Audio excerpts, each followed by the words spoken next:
अच्छा, तो आत्मा जब शरीर छोड़ती है तो फिर कहाँ जाती है? अजर अमर अविनाशी आत्मा कहाँ जाती है? आत्मा एक शरीर छोड़कर माँ के गर्भ में प्रवेश करके अपने नए शरीर में प्रवेश करती है। वो नया शरीर फिर बनना शुरू होता है। तो वो शरीर जस्ट बनना शुरू होता है तो एक शरीर छोड़ आत्मा दूसरे शरीर में प्रवेश करती है। तो मृत्यु का अर्थ क्या है? मृत्यु अर्थात मैं आत्मा, ये जो शरीर जो दिख रहा है, ये चोला, इसको छोड़ती हूँ। जैसे रोज इस ड्रेस को उतारते हैं और एक ड्रेस पहन, एक वस्त्र उतार कर दूसरा वस्त्र पहन लेते हैं, इसी तरह मैं आत्मा ने इस शरीर को पहना हुआ है। एक क्षण आएगा, मुझे इस शरीर को छोड़ना होगा और मेरा दूसरा शरीर तैयार होगा। लेकिन क्या मैं आत्मा अपने साथ यहाँ से कुछ नहीं लेकर जाती? सब कुछ पीछे रह जाएगा? सब कुछ पीछे नहीं रह जाएगा। जो कुछ दिखाई देता है वो पीछे रह जाएगा, लेकिन जो नहीं दिखाई देता है वो आत्मा के साथ जाएगा। वो क्या है? सब कुछ जो यहाँ छप जाता है, आत्मा के संस्कार, आत्मा के कर्म। ये चौथा होमवर्क जो सारा दिन कर्म करते हुए याद रखना है। ये सब कुछ टेम्पररी है, थोड़े समय के लिए है, लेकिन कर्म और संस्कार ये मुझ आत्मा के साथ जाएंगे। तो मैं आत्मा शरीर छोड़ अपने कर्म और संस्कार लेकर अगले शरीर में प्रवेश करते हो। कुछ महीनों बाद बच्चा पैदा होता है। अब अपने बच्चों को देखें। अगर आपके 2 बच्चे हैं, अब आप तो एक ही माता पिता हैं, उसी परिवार घर में रहते हैं, वो ही सब कुछ आपने अपने 2 बच्चों को दिया है, किसी के साथ भेदभाव नहीं किया, दोनों को एक बराबर पालना, एक बराबर संस्कार। हो सकता है आपके जुड़वे बच्चे भी हो, फिर तो और भी अच्छे से देखना। सब कुछ एक जैसा है, शायद शरीर भी दिखने में एक जैसा है, लेकिन क्या उनका व्यक्तित्व, क्या उनके संस्कार एक जैसे हैं? क्या आपके 2 बच्चे एक जैसे हैं? नहीं है ना?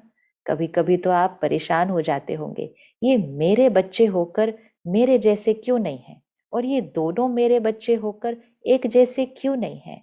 क्योंकि हम किस आधार पर सोचते हैं, ये मेरे बच्चे हैं, ये दोनों मेरे बच्चे हैं, ये मेरा ही तो गलती है।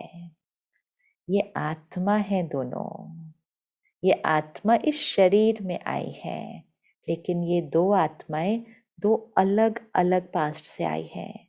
दोनों पहले 2 अलग अलग शरीर में, 2 अलग अलग परिवारों में, 2 अलग अलग परिस्थितियों में, 2 अलग अलग स्थानों पर अलग अलग संस्कार और अलग अलग कर्म लेकर ये दोनों आत्माएं मेरे घर आई है। और इसीलिए इन दोनों के संस्कार, इन दोनों के कर्म, और इसीलिए इन दोनों का भाग्य अलग अलग है। तो मन के बहुत सारे प्रश्न खत्म हो जाते हैं सिर्फ एक बात याद रखने से, कि मैं आत्मा हूं।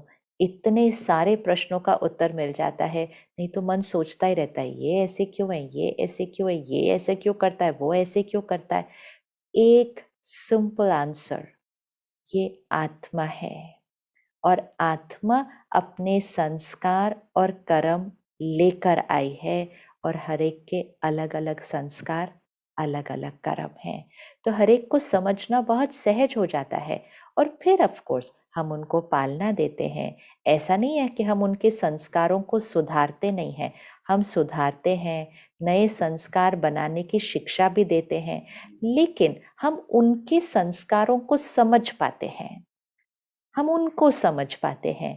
आजकल हम कितनी बार कहते हैं, हम इनको समझ नहीं पा रहे हैं। क्यों नहीं समझ पा रहे हैं? क्योंकि हम रिश्ते और रोल के आधार पर देखते हैं। हम कहते हैं, मेरा बच्चा होकर ऐसा किया, मेरी पत्नी होकर ऐसा बोला, मेरे माता पिता और मेरे साथ ऐसा किया। हम रिश्तों के आधार पर देखते हैं। मेरे बच्चे, मेरा पति पत्नी, मेरे माता पिता, मेरे कर्म साथी, ये सब आत्मा है। आत्मा है इस रोल में आए हुए हैं, लेकिन है तो आत्मा ना अपने अपने संस्कार और अपने अपने कर्म लेकर आए हैं, और उन संस्कारों और कर्म के आधार से ही वो हमारे साथ व्यवहार करते हैं। तो जिस दिन बच्चा पैदा होता है वो अपने कर्म और संस्कार लेकर आता है, और इसीलिए तो आप में से कईयों ने उस बच्चे के पैदा होने के बाद उसकी जन्म पत्री बनवाई होगी, और पंडित जी ने उस बच्चे का, जिसका जीवन अभी शुरू नहीं हुआ है, उस बच्चे के जीवन की बहुत सारी बातें आपको पहले दिन ही बता देंगे। ये होगा, 10 साल बाद ये होगा, फिर ये बनेगा, फिर इसकी शादी होगी। ये बहुत सारी बातें वो आपको पहले दिन ही जन्म पत्री देख कर बता देते हैं। ये जन्म पत्री किस आधार से बन जाती है? अभी तो उस बच्चे ने कोई कर्म नहीं किया है, क्योंकि वो बच्चा अपना कर्म और अपने संस्कार लेकर आया है। तो ये बहुत इंपॉर्टेंट बात है याद रखनी, कि मैं आत्मा अविनाशी हूँ, और मेरे कर्म और मेरे संस्कार मेरे साथ जाएंगे। तो कर्म करते हुए अटेंशन, ध्यान से कर्म करना, ध्यान से कर्म करना। वो ही कर्मों का खाता हमारे साथ जाएगा।